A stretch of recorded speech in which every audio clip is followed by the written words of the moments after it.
Hello learners, this is Nikita. और 2018 में तमिलनाडु के एक बड़े पॉलिटिशियन के स्टालिन ने प्रेस को ये स्टेटमेंट दिया कि एक अलग साउथ इंडियन देश द्रविड़ा नाडु का कॉन्सेप्ट हमेशा से ही वेलकम है और ये मेरा विश्वास है कि ये कॉन्सेप्ट सच होकर ही रहेगा। लेकिन एक मिनट, कुछ साउथ इंडियन लोग हमसे अलग होना ही क्यों चाहते हैं? और क्या साउथ इंडिया के एक अलग देश बनने से हमें यानी कि इंडिया को कोई फर्क भी पड़ेगा? वेल, बहुत फर्क पड़ेगा। इंडिया अपने पूरे जीडीपी का 1/4 से भी ज्यादा हिस्सा खो देगा, क्योंकि 2020 में इंडिया के 203 लाख करोड़ के जीडीपी में साउथ इंडियन स्टेट्स ने पूरे के पूरे 63.10 लाख करोड़ कंट्रीब्यूट किया था। प्लस हम 15 लाख लोगों को रोजगार देने वाले बेंगलुरु, जहाँ पर टेस्ला और एप्पल जैसे बड़ी बड़ी कंपनियां अपना मैन्युफैक्चरिंग हब बनाने वाली है, उसे भी हम खो देंगे। लेकिन ये तो चलो भारत की बात हुई। Dravida Nadu as a different country कैसा होगा? वेल, एक्सपर्ट्स का ये मानना है कि अपनी $1 ट्रिलियन की इकोनॉमी के साथ वो नेदरलैंड्स, टर्की, सऊदी अरेबिया और स्विट्जरलैंड जैसे देशों को भी पीछे छोड़कर पूरे दुनिया की 17वीं सबसे बड़ी इकोनॉमी बनेगा और शायद अगला एशियन सुपर पावर भी। I know, mind blowing, right? So well, आज की वीडियो में हम बिल्कुल यही जानेंगे कि क्या द्रविड़ा नाडु का एक दूसरा देश बनना पॉसिबल है, और अगर है तो उसके अलग देश बनने के बाद उनकी क्या सिचुएशन होगी और हम भारतवासियों की, भारत की क्या सिचुएशन रहेगा। Let's find out. So well, अगर साउथ इंडिया एक अलग देश बन जाता है यानी द्रविड़ा नाडु बन जाता है तो उसके दो पॉसिबिलिटीज हो सकते हैं। पॉसिबिलिटी नंबर 1, ये एक यूटोपियन देश होगा। पॉसिबिलिटी नंबर 2, द्रविड़ा नाडु हमारे इतिहास का भयंकर रीमेक बनेगा। सो सबसे पहले शुरुआत करते हैं पॉसिबिलिटी नंबर 1 से, यूटोपियन देश बनना। और इसमें भी हम सबसे पहले ये बात करते हैं कि द्रविड़ा नाडु में वो कौन से स्टेट्स होंगे जो इंक्लूड होंगे। सो द्रविड़ा नाडु में साउथ इंडिया के ऑलमोस्ट सारे स्टेट्स इंक्लूड होंगे, जैसे कि तमिलनाडु, आंध्र प्रदेश, कर्नाटका, केरला, तेलंगाना, ये सब शामिल होंगे। और प्लस इसमें शामिल होगा इंडिया का एक यूनियन टेरिटरी पौंडीचेरी। अब नेक्स्ट हम बात करेंगे डीएन यानी कि द्रविड़ा नाडु के इकोनॉमी और ऑक्यूपेशन की। डीएन के कैपिटल और आईटी हब बेंगलुरु की फिलहाल जीडीपी 16 लाख करोड़ से भी ज्यादा है, जो ऑफ कोर्स समय रहते और बढ़ेगी जब यहाँ के सक्सेसफुल स्टार्टअप्स की संख्या और यहाँ का एम्प्लॉयमेंट रेट देखकर टेस्ला और एप्पल जैसे बिग टेक जायंट्स अपने मैन्युफैक्चरिंग हब्स यहाँ पर बनाने के लिए आकर्षित होंगे, जिसके कारण बेंगलुरु डीएन के जीडीपी में सबसे ज्यादा कंट्रीब्यूट करेगा। और फिर तो इसे एशिया का सिलिकॉन वैली बनने में ज्यादा समय बिल्कुल भी नहीं लगेगा। अब जो लोग आईटी के क्षेत्र में नहीं है वो लोग फायदा उठाएंगे डीएन के 5637 किलोमीटर की कोस्ट लाइन और 24 पोर्ट्स का। बाकी के लोग एग्रीकल्चर में फोकस रहेंगे, जो माइंड यू आज भी साउथ इंडिया के जीडीपी में 35% कंट्रीब्यूट करता है। एंड ऑफ कोर्स कुछ लोग फोकस करेंगे टूरिज्म इंडस्ट्री में, क्योंकि आज भी इंडिया के 10 मोस्ट विजिटेड स्टेट्स में से 3 स्टेट्स साउथ इंडिया के ही हैं, तमिलनाडु, केरला एंड कर्नाटक। जानने से पहले मैं आपको बताना चाहूंगी कि interesting earn, borrow and trade platform Vauld के बारे में। वॉल्ड एक ऐसा प्लेटफॉर्म है जहां पर बिल्कुल जैसे आप बैंक में पैसा डालते हो तो आपको इंटरेस्ट मिलता है, ठीक वैसे ही वॉल्ड में भी अगर आप क्रिप्टो डिपॉजिट करोगे तो आपको इंटरेस्ट मिलना शुरू हो जाएगा। वॉल्ड के फिक्स डिपॉजिट एपीवाई रेट्स भी 6.7% है on BTC and 12.68% on stable coins, जो आई एम श्योर आपके बैंक से भी बहुत ज्यादा है। इनफैक्ट ये तो हाईएस्ट है बाकी सारे प्लेटफॉर्म्स में से भी। इसका इंटरेस्ट भी आपको आपके नेटिव टोकन में ही मिलेगा, यानी कि अगर आप बीटीसी में एफडी कराओगे तो आपको इंटरेस्ट भी बीटीसी में ही मिलेगा। अब देखो, इसमें आपको ज्यादा बीटीसी कमाने के भी 3 तरीके हैं, या तो आप ज्यादा बाय करो, या तो आप ज्यादा ट्रेड करो, या फिर आप एक एसआईपी बनाओ विद वॉल्ट और उसमें से इंटरेस्ट कमाओ। सिंपल। वॉल्ट बिटगो से इंश्योर्ड है, तो बिल्कुल चिंता मत करो, आपके फंड्स 100% सेफ है। और हाँ, भूलना मत, मेरा ये कोड यूज करोगे तो आपको पूरे 40% रिबेट मिलेगा। तो फिर रुके क्या हो, go and download Vault application या फिर उनका वेबसाइट विजिट कर लो, links are in the description. अब आपका क्रिप्टो इंटरेस्ट भी देगा। अब इन सारी चीजों के कारण ऐसे एस्टिमेट किया जाता है कि डीएन की इकोनॉमी पूरे 73 लाख करोड़ जितनी हो जाएगी, जो नेदरलैंड्स, टर्की, सऊदी अरेबिया और स्विट्जरलैंड जैसी देशों की इकोनॉमी को पीछे छोड़कर, जैसे मैंने आपको ऑलरेडी बताया, पूरी दुनिया की 17वीं सबसे बड़ी इकोनॉमी बनेगी, which is a very big thing. अब फाइनली हम बात करेंगे डीएन के सोशल एंड पॉलिटिकल सिचुएशन के बारे में। अब अगर हम साउथ इंडिया की फिलहाल की सोशल सिचुएशन को देखें तो जहां पर इंडिया का पॉपुलेशन बढ़ते ही जा रहा है, वहीं पे साउथ इंडिया की फर्टिलिटी रेट 2.1 से भी नीचे गिर चुकी है। अब बेसिकली अगर किसी भी देश का पॉपुलेशन 2.1 की रेट पे ग्रो कर रहा है, दैट मीन्स कि वो एक स्टेबल रेट पे ग्रो हो रहा है और उसका पॉपुलेशन और आगे नहीं बढ़ेगा। लेकिन यहाँ पर साउथ इंडिया की फर्टिलिटी 2.1 से भी कम होने के कारण उनका पॉपुलेशन डिक्लाइन हो रहा है, और जिस वजह से साउथ इंडिया अगर एक अलग देश बनता है तो उनकी पॉपुलेशन 27.5 करोड़ से से भी कम हो जाएगी। लेकिन यहाँ पर अभी भी एक होप है। वहाँ का सेक्स रेशियो 1000:950 है, यानी कि हर 1000 लड़कों के लिए उनके सामने ऑलमोस्ट 950 लड़कियां हैं। लेकिन वहीं पे अगर हम हरियाणा और पंजाब जैसे राज्यों की बात करें तो वहाँ का सेक्स रेशियो 1000:889 है, यानी इन शॉर्ट साउथ इंडिया का सेक्स रेशियो बेटर है। इसके अलावा साउथ इंडिया की सरकार के कॉन्स्टेंट एफर्ट्स और पॉलिसीज के कारण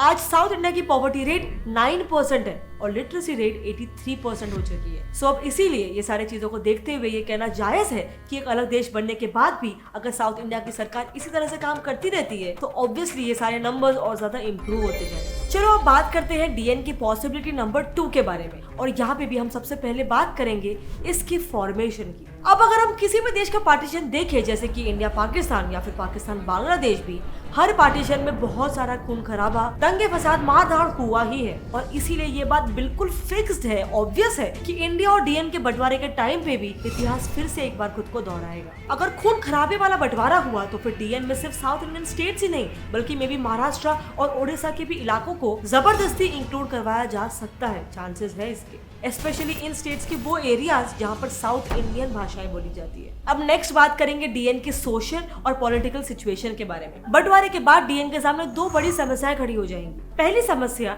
डीएन का कैपिटल। बेंगलुरु साउथ के इकोनॉमी में सबसे ज्यादा कंट्रीब्यूट करता है और वो साउथ के ऑलमोस्ट सेंटर में भी है, तो इसीलिए अगर लॉजिकली देखा जाए तो बेंगलुरु को ही कैपिटल होना चाहिए। लेकिन फिर दूसरे स्टेट्स वालों का कहना ये होगा कि चेन्नई और मैसूर भी तो डीएन के मेजर सिटीज में से एक है, तो फिर उन्हें राजधानी क्यों नहीं बनाई जा रही। अब अगर यहाँ पर चीजों ने कुछ इस कदर मोड़ ले लिया तो पूरे देश में आंदोलन, दंगे फसाद, मारधाड़ होकर ही रहेगा। दूसरी समस्या नेशनल लैंग्वेज।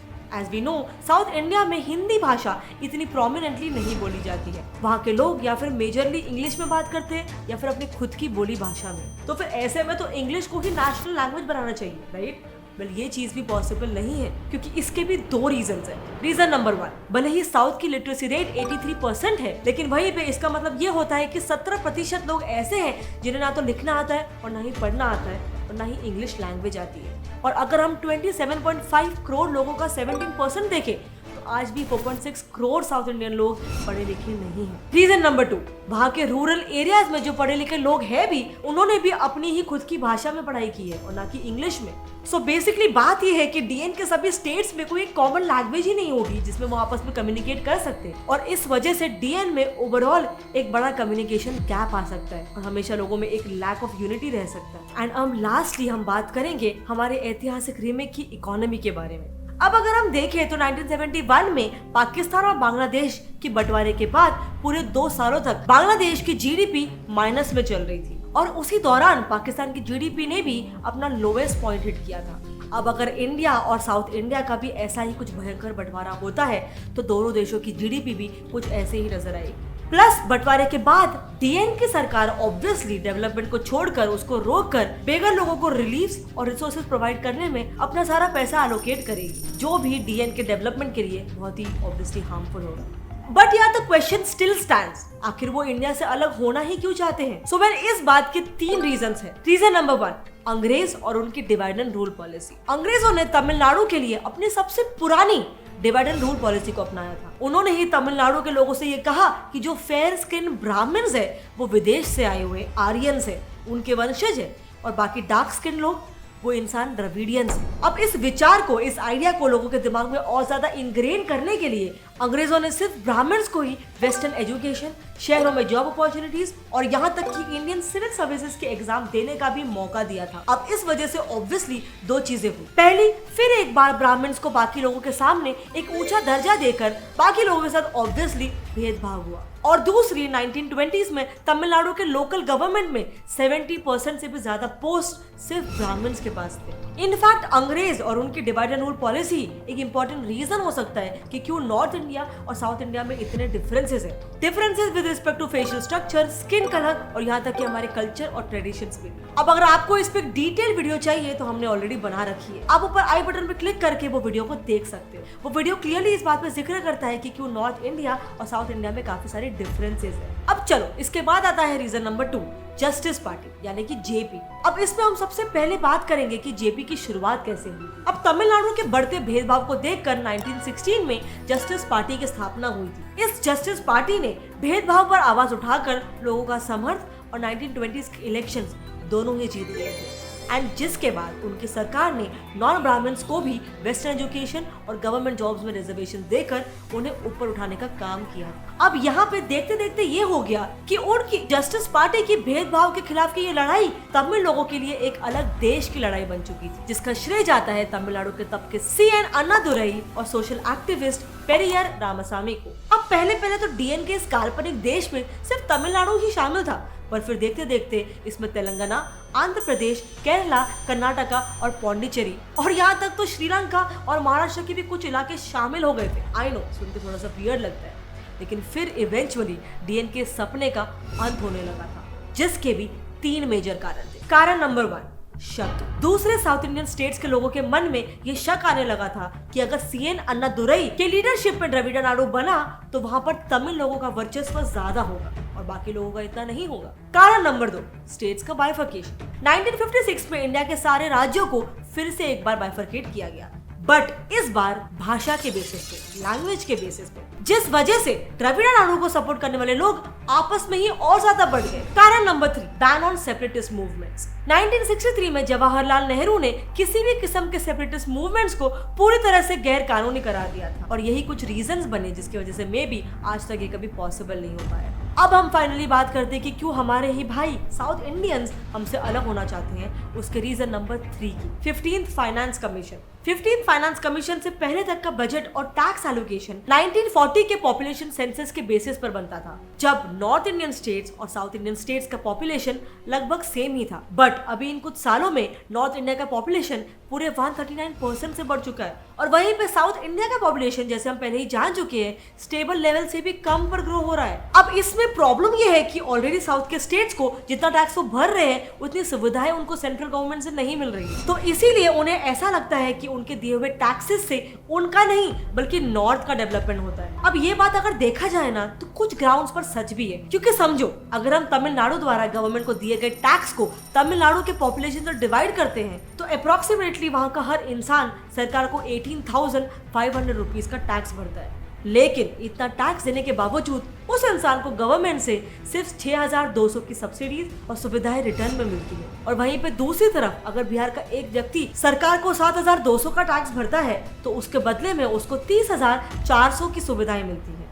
अब इसी में अगर हम 15th फाइनेंस कमीशन के बजट को अभी के पॉपुलेशन के हिसाब से अलॉट करेंगे तो साउथ को और कम पैसे मिलेंगे और नॉर्थ को और ज्यादा पैसे मिलेंगे और इसी पॉसिबिलिटी से फिर से एक बार द्रविड़ नाडु की चिंगारी साउथ इंडियन लोगों के दिलों में जलने लगी। लेकिन यहाँ पर हमें एक मोस्ट इंपॉर्टेंट फैक्ट ये नहीं भूलना चाहिए कि अगर हम किसी भी देश के बंटवारे की बात करें तो दोनों ही देशों में से किसी एक देश की स्थिति दूसरे देश से ज्यादा ही खराब होती है। जैसे कि पाकिस्तान और बांग्लादेश के केस में बांग्लादेश पाकिस्तान से कंपैरेटिवली आगे है। कोरिया के बंटवारे के बाद साउथ कोरिया नॉर्थ कोरिया से बहुत ज्यादा डेवलप्ड है, बहुत ज्यादा आगे है।